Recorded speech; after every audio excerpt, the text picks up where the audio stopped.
Alpha Dog Experience, Ep.5. You got me, you got Corey, and we are here on the first day of Week 5, Football Thursday. Corey, how we doing? Doing well, Alpha. Another week. Hard to believe a quarter of the season's already over pretty much.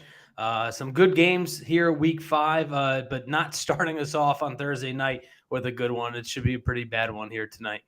Yeah, for sure, for sure. Before we go into next week, what stuck out for you in Week 4? What is Corey's Week 4 highlights? I think the Buffalo Bills, man. I Oh, mean, yeah. I was not expecting them to just rout Miami. I thought maybe Buffalo could win. I was on the Dolphins' money line. Maybe I drank the Kool-Aid a little too much with that offense, but Buffalo's for real. I mean, I think they were pretty embarrassed by that loss against the Jets to open up the season.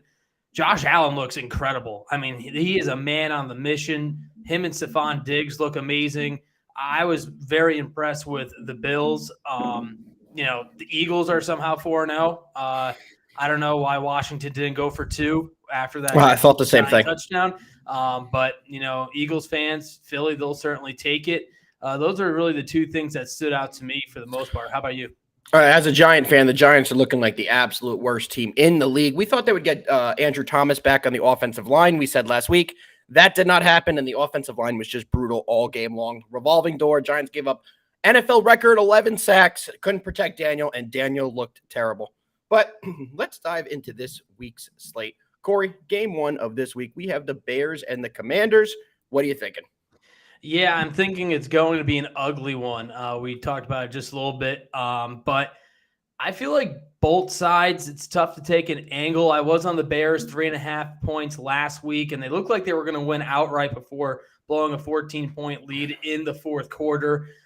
I have a tough time, though, backing the Commanders, giving up 6. I did see it just went down 5 to 5.5 right before we went on the air, so that might change things. A gut feeling tells me the Bears are going to somehow keep this close. Washington's defense isn't good. It's 2 bad defenses. I think Justin Fields, who's coming off his best game as a passer in his career, 335 yards passing, 4 touchdowns. I know it was against Denver, but this Washington defense doesn't scare many people. I think the Bears are going to be able to find a way to keep this close. Sam Howell and the Commanders, they gave the Eagles all they can handle. They had to play out in overtime, and that went almost down to the wire. So I think they're going to be tired as well. Short turnaround for the Commanders. I like the Bears with the points. I respect it. If I were to take a side, I would probably go the Commanders, to be honest. But I'm taking the over in this one, guys. Taking a look at the injury report, the Bears' back secondary is pretty banged up. Jaquan Brisker is a true questionable. Eddie Jackson's out. Jalen Johnson's out. Those are all members of their secondary. I do anticipate this one to be a very high-scoring game. Excuse me. Looking at the recent games for both teams, we all know what happened with the Bears last week in the toilet bowl against the Broncos. 31-28. Game before that, 41-20. Game before that, 27-17. Game before that, 38-20. Every game they've played has gone over this total that we have tonight. On the other side, the Commanders just played a 34-31 game that flew over the total. The game before that, they lost 37-3, but that was the Bills week. I do think they'll put up more points than they did that week. And the game before that, 35-33. So we're seeing a ton of points from both these teams in almost all their games this year. Over 44.5. One of my favorite plays of the week is coming to us on Thursday. Before we go to the next game, shout out to the chat. We have Long Moneyball Larry, who's here every week. We appreciate you, bro, asking how we're doing. We are good. We are here to talk football, and we are excited about it. Man in the back, game number 2. What do we got? The Jags and the Bills, the second game that we have in London this year. Corey, kick us off. What do we got? Yeah, I don't know how the Jags drew the short straw and having to go across the pond back-to-back weeks. Well, they stayed there. They did stay there. Right. But still, I mean, that's pretty tough to be in a different country for 2 weeks, essentially. But they played over in London historically more than most teams in the NFL. I like the Bills. We talked about, what stood out to me the most last week, and it was Buffalo. The spread is around 4.5, 5.5, depending on the books you're looking at. I'm going to go a little different angle. I'm going to take Buffalo minus 3.5 in the first half, and this is why. The Bills are just an absolute locomotive right now. This offense is clicking, and they are outscoring opponents in the first half 81-24, including 31 points last week in the first half in that Miami route. Meanwhile, the Jags are outscoring opponents in the first half, but only by 6 points. And this Jacksonville offense just isn't clicking with Calvin Ridley. Ridley's actually seeing less targets on a week-to-week basis. They can't really run the ball. Trevor Lawrence has regressed. I thought he was going to take another step forward. He's taken a step backwards. I like Allen in this offense again to get out to a fast start, feed the ball to Diggs and James Cook and company. I think they take a very comfortable lead into the locker room here after the first half in London. Does it scare you after the big injury to Tre'Davious White? We all know it was, I believe, a torn Achilles or ACL. I think it's the Achilles. Either way, he's out for the year. Devastating injury. He's the anchor of that defense. Does that scare you at all in this one? Because for me, at least personally, I'm going to be taking the money line in a parlay. This is the first leg of my parlay, on my weekly parlay, so I'll just let that out now. It is the Bills' money line. I'll get to the second leg later.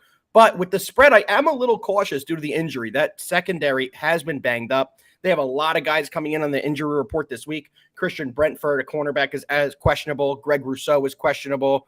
Dawson Knox on the offense is questionable. So they are banged up, and they're going overseas. So do they rest some of these guys? Do they try and get healthy? I am a little weary of the spread. I agree. That's why I didn't go full game at -5.5, because I do think there's a chance that Jacksonville can cover it on the back door. The secondary was banged up in that Miami game too. That injury happened, if I'm not too mistaken, relatively early in that game. So I think Buffalo just has too much power on the offensive side. I think they've got too many playmakers for this Jacksonville defense to stop. So I like the first half spread, but I agree with you. After a full spread, 5.5, maybe the Bills do let off the gas a little bit, but I'm going to roll with them to take at least a touchdown lead into the break. I like it. Let's keep it rolling. Actually, before we do, Corey, we quickly have to shout out why we're here. We are here because of SoBet. Make sure you guys check them out, SoBet.io. We have a promo going. You can only get this to Russ right now. It's $1 for your first month of SoBet. You literally get over 50 handicappers giving you guys picks. You can find your favorite. You can get my plays. You can get Corey's plays. Check out SoBet. It's an absolute must. Only the first month is $1. Code Alpha. Y'all see it on the screen. Scan it, tap in, and let's continue cashing together. Man in the back, let us keep it moving here. Next game on the slate is the Colts and the Titans. Our resident 50% Titan fan, Corey, what you got in this one?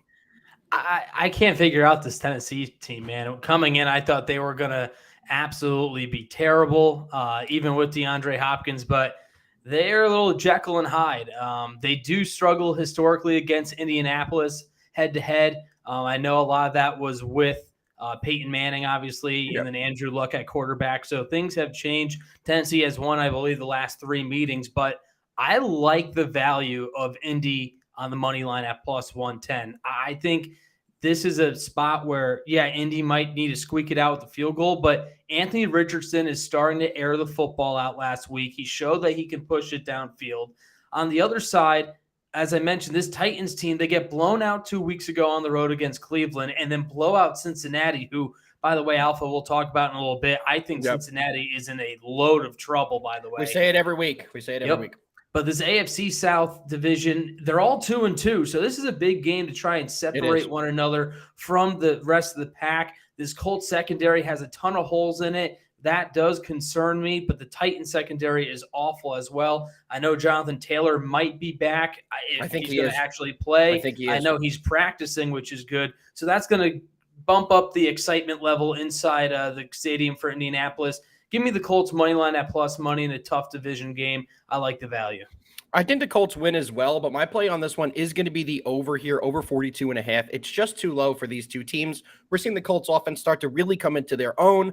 They're averaging 335 yards per game. On the other side of that, they're allowing 415 yards per game, so they're giving up a ton of yards on the defensive side.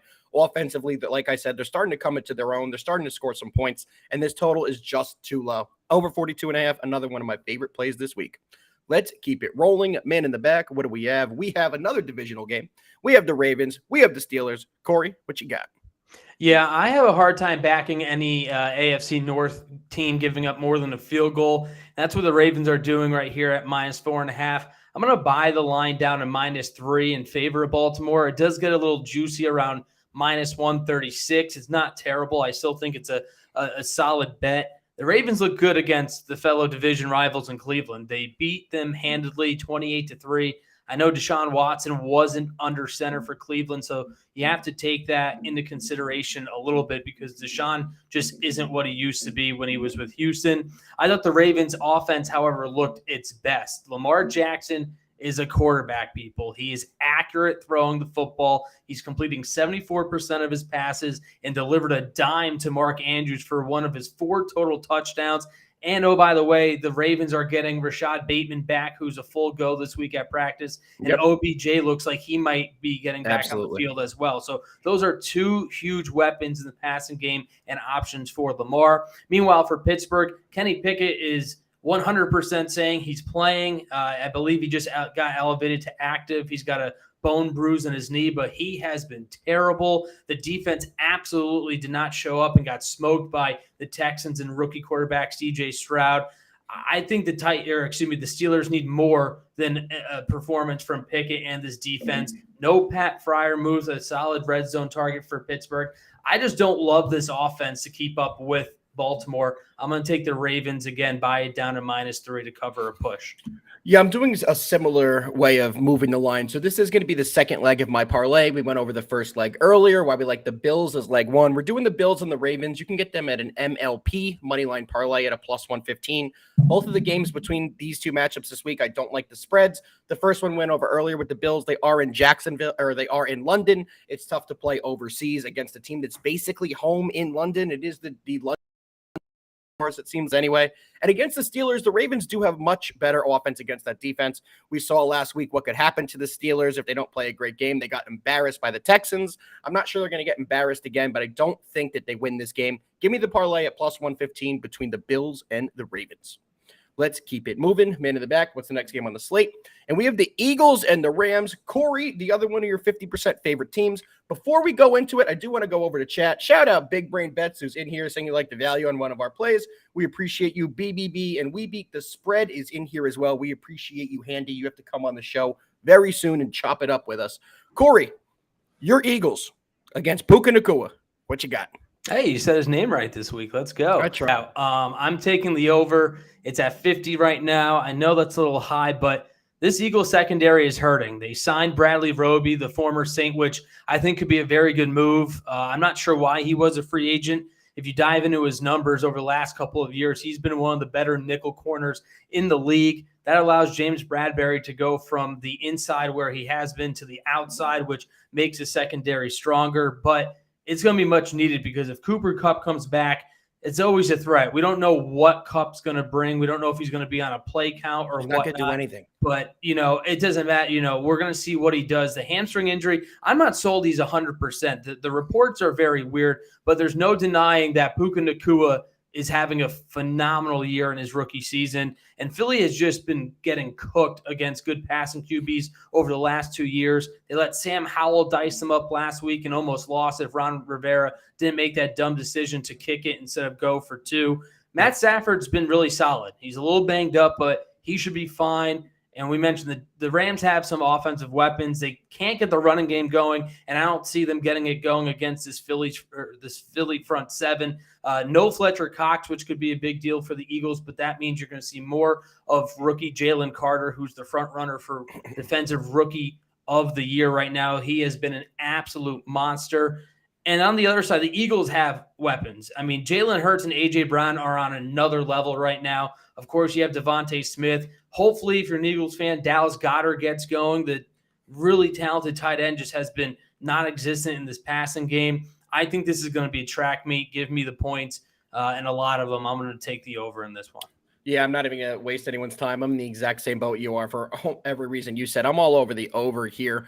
But quickly, what's up with Jalen Hurts this year? He just doesn't look comfortable. You know what I mean? Like, they're not able to really, once they get a lead over a team, they're not able to put the game away. They're letting teams hang in the game, it seems, every single week. And that's why the overs keep hitting, is because they're letting late touchdowns and they're allowing a lot of late points. What do you think about this Birds team? Why are they doing this? What do you think about Jalen Hurts? He just doesn't look like the same guy.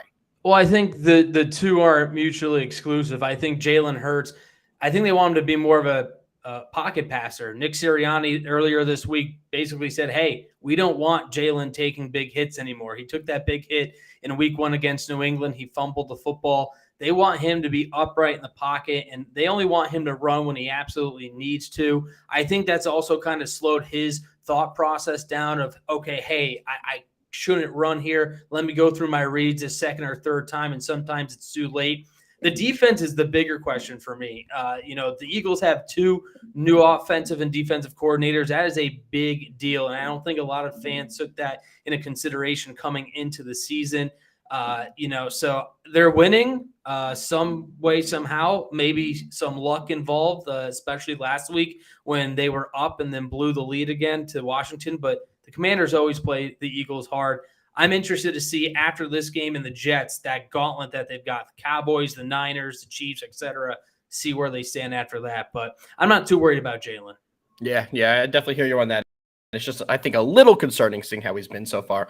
Long Money Larry in the chat asking if Corey is a Birds fan. He married into Birds fandom. Man in the back, let's keep it moving. Good way to put it. I thought you'd like that.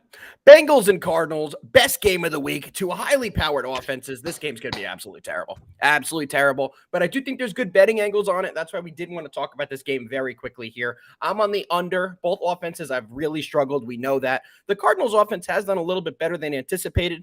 But I do think in this one, we're going to see an extremely, extremely low scoring game. I even think the Cardinals will win this game at plus 135. I'm more confident on the under 44.5, though. Absolute terrible game. Not going to waste anyone's time. Corey, yeah, I'm right with you there at the under. The Bengals have the second lowest scoring offense in the NFL, only behind your New York Giants, Alpha, averaging less than 2 touchdowns on the offensive side. It's truly unbelievable. T. Higgins, I don't know if he's going to play. He's banged up with a broken rib from last week's loss at Tennessee. I don't think he plays. Jamar Chase is truly their only weapon right now.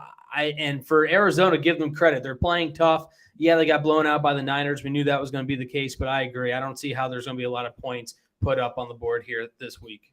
Absolutely. Let's keep it moving. Man in the back, what do we got? Chiefs and the Vikings. Vikings won a thrilling game last week, but so did the Chiefs. Chiefs were a little bit closer than anyone anticipated. Zach Wilson kind of looking like he's becoming an NFL quarterback. Kind of what we said on this show last week that was going to happen. Don't really want to go into that yet, but that is there. Corey, what you got on the Swifties versus the Vikings? Yeah, well, can we not talk about Taylor Swift for like the next 3 weeks? Holy nausea. This is annoying. We get it. Anyway, to the game itself, I'm leaning Chiefs minus 3.5. This total, you see the number there on your screen, 52.5. That's pretty high. We haven't had too many shootouts aside from the Miami Chargers game in week 1. I thought about going with the over, but then I remembered that the Vikings aren't putting up that many points. They put up like 28 to 30 every game except the game against Carolina where they were able to run the ball a little bit more. I think this is a good bounce back spot for Mahomes in terms of getting the offense clicking again. I do think he's built a better connection with his young wide receiving talent. But I like the Chiefs minus 3.5. I'm worried about if this goes any higher. I don't know if I take Kansas City because Mahomes historically struggles to cover, and you always get backdoored. So minus 3.5, minus 3, take the Chiefs spread. Anything above, I would probably flip over to the Vikings. Let me tell you something. I clicked on the game just so I can read over the up-to-date injury report. When you click the game, there's a video on ESPN right in the middle of the screen that says, how can Taylor Swift help Patrick Mahomes win the MVP? Like, are you kidding me?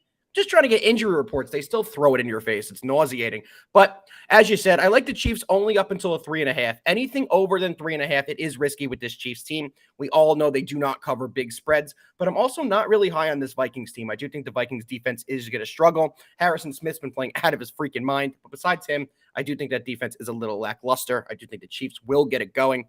And it seems like the flags are going to continue to go in the Chiefs' favor, just being honest here. So I'm all over the Chiefs at 3.5, but if this line continues to grow, I'm not going to be taking it any higher. I'd play it up to 4, but anything higher than 4, I'm definitely staying away. Man in the back, what do we got? Jets and the Broncos, the fighting Zach Wilson starting to get better against the Sean Payton. I'm going to insult your entire coaching staff. Earlier in the year, we have a little bit of a redemption game here. Corey, what do you think? Yeah, I mean, if there's a game left on this Jets schedule that they should win, it's got to be this one, right? I mean, the Broncos should have lost to the lowly Bears last week if Chicago didn't collapse. Broncos were down 14 in the fourth quarter. I like the value on the Jets money line here at plus 114. You mentioned Zach Wilson maybe looking like a quarterback, question mark. I know everybody was losing their minds that he was the first quarterback in like 3 years out throw Mahomes, touchdowns, yardage, interception ratio, all that jazz. But I just think the Jets are a better team. They've got more explosive playmakers. Breece Hall and Garrett Wilson obviously highlight this offense. The defense is still pretty solid. It's not as good as last year's Jets defense. And Denver is most likely without their starting running back, Javonte Williams. He got banged up last week in the win against Chicago. And Russell Wilson, I don't know what happened to him, but he completely has lost his ability, in my opinion. They do have some playmakers, Jerry Jeudy, Cortland Sutton, and company, but I don't know how many points will be scored. I don't think you could go wrong on the under either, but I like the money line at plus money with the Jets. I think they go out to Denver and get it done. Upset of the week, favorite play of the week, the Jets on the money line. Their defense is legit. We saw it all last game. Besides an erroneous holding penalty, they probably win that game. So this Jets defense is going to be able to keep them in the game, and Zach Wilson and the rushing attack behind Breece Hall will do enough to get the Jets over the line. I'm all over the Jets. Let's go. Man in the back, we have to shout out why we are here yet again, guys. We're here because of SoBet. SoBet, one of the best plays to get plays. Over 50 handicappers, guys. Scan the code. It's just $1 to join. You get over 50 handicappers for an entire month. Support the show. Come tap in. Get Corey's plays. Get my plays. And let's continue to cash. Man in the back, what do we got? As long as you don't show me the Giants game, let's keep it moving. Might have a surprise for you. Beautiful. I got nervous there. I did. We have the Cowboys. We have the 49ers. Another one of my favorite plays this week. But Corey, I'll let you kick it off. What do you like? Yeah, this is probably the best game on the schedule this week, hands down. I'm leaning the under in this one. It might not be a popular play, but I think this is going to be a smash mouth, hard-hitting game where points going to be a little tough to come by. The Niners have had a cakewalk the last 2 weeks playing the Cardinals and your Giants. Dallas played a poor offensive team in New England, but the offense lit up the scoreboard, scoring 30-plus points, handing Bill Belichick his worst loss ever. I just think this is going to be a close one. I think Dak and the Cowboys need to stretch the field out at times. The last 2 meetings against these teams, they just try to go underneath, and the Niners have been all over it. Brock Purdy has been solid, but he hasn't faced a good defense like the Cowboys. I know they don't have Diggs, but there's still a lot of playmakers. Micah Parsons can still create havoc. I like the under in this one. See, I'm all over the 49ers. I think we see a blowout here. I think the matchup is terrible for Dallas. I do think the 49ers defensive line is going to be able to get in the backfield and cause Dak a lot of issues, get in his face, make him create some turnovers. And that's what the 49ers defense does. They're built around this defense, getting the ball back to Brock and that offense to run the ball, secure some short yardage touchdowns, and play hard defense. Like I said, their defensive line is the best in football. I think we'll see that yet again in this one. They should be able to shut down the Dallas running attack, and then they're going to have to be very pass happy. If they get very pass happy, I see the 49ers winning this by double digits. I'm taking the Niners. I truthfully think they win this game by 10-plus points. Man in the back, what do we got? Packers and the Raiders, the Monday night special. Devontae Adams versus his former team. Corey, what you thinking? Yeah, this one, I'm going to wait. I want to see if Jimmy G is playing. The Raiders just did not look good last week. Obviously, they threw rookie QB Aiden O'Connell into the mix, who was sacked 6 times alone by Khalil Mack. So he looked awful. He looked awful. He did. I mean, he's a rookie QB, got thrown in. Josh McDaniel is your head coach. I mean, Las Vegas just they're a dumpster fire no matter what they do. I mean, I'm surprised. I know why Devontae Adams went there when Derek Carr was there, but now his best friend's no longer there, and there's reports of, the money, of course, but, there's reports of him being unhappy. So I'm going to wait. Even if Jimmy G does play, though, I might lean Green Bay money line. I don't love Jordan Love and this offense. They look terrible against Detroit. The offense has struggled a little bit, but it's hard to bet, and back the Raiders right now. So if I had to make a pick, that probably would be mine right now on this Thursday. I mean, straight up, you can't back the Raiders right now. There's no justification that you could tell me on backing the Raiders in the National Football League this year. It's like the Giants. You can't back them either. I don't think they're going to be able to compete in this one. I don't think the Packers are a great team, but they're definitely better than the Raiders. And I think Jordan Love will be able to get them over the line. If we do see another Aiden O'Connell game, it's going to be an absolute disaster. No offense to Aiden O'Connell. Not a high draft pick. Well, I believe he was undrafted at a Purdue or a late rounder at a Purdue. Either way, he didn't play against real top elite defenses in college. He gets thrown into something like this, and it's just tough for him. It's tough for a guy to fill in that spot. I feel for him. He's not the guy to get the job done. Give me the Packers on the money line all over it. And fine. The New York Giants, a high school football team. I was going to say, are they considered an NFL team? The Miami Dolphins. I didn't want to talk about it. I really didn't. But if can I get me, let's go. Go ahead. Can I get your opinion though, real quick, on your boy Neil and I can't stand that guy. The meltdown of Don LaGreca on New York Sports Talk Radio yesterday. Unbelievable meltdown by Don LaGreca. It was just a stupid comment by the kid. He's a kid. He made a lot of bad comments saying that the fans that are booing him are burger flippers and hot dog flippers and a lot of stupid stuff. But at the end of the day, this team is bad because of a lot more than Evan Neal. There's locker room issues right now. There's a lot going on with this Giants football team. It's embarrassing to be a fan of the New York Football Giants. It's embarrassing to live a mile from the stadium of the New York Football Giants. It was embarrassing watching them give up 11 sacks on Monday night. And now we get another primetime game tonight with a beautiful matchup of the Commanders and the Bears. I don't know why the NFL hates us. They give us the absolute worst primetime games ever, but let's get back to this one. Corey, the Giants lose 9,742 to nothing. That's my take. What do you got? Yeah, I'm with you. I mean, the Miami spread is double digits, but I take them. This Giants team is terrible. I was on the over last Monday night against Seattle. I thought, okay, hey, Giants have a chance to get going offensively. They can't score in the first half. So if you don't want to take the spread, hammer Miami first half team total or the spread, because there's no way that New York is going to keep up with Miami after they just got embarrassed by their division rival in Buffalo. The Giants are absolutely going to get smacked. You're going to sprinkle Giants plus money line. 520? Giants money line. Everything he said is wrong. The season starts on Sunday. We're winning the Super Bowl. Don't do that. Take the Dolphins. The Giants are terrible. Yeah, all I know is if Neal continues to block his own teammates on the line, he's going to be flipping burgers soon. The worst part is he's not even the worst one on the line. He's the third best guy we have starting. That's how bad the offensive line has been. Guys, it's been a phenomenal show. Remember, we're brought to you by SoBet. Come tap in. It's $1 a month. Best way to support the show. Before we do get out of here, though, shout out Man in the Back. Fins up. We're seeing people in the comments shouting out Man in the Back. If you know him, he's on a lot of SoBet shows. Big Fins guy. Congrats to your Fins. When the Giants win this week, I'm going to shove it down your throat. Corey, if the Giants any win, parting words for the people? If the Giants win, I'm just going to give up betting football for the rest of the year. Let's just put it that way. I mean, that would be just absolutely ridiculous. I'll tell you one thing. I'm in a Survivor League, and I've made it to the final 20 people. There was like 250. We're at the final 20 already. The Dolphins are my Survivor pick against my own team. So that's how much I believe in the Giants this year. All right, everybody. We'll be back next week. We appreciate y'all. Shout out Long Money Larry in the chat. Shout out everyone in the chat. Shout out, man.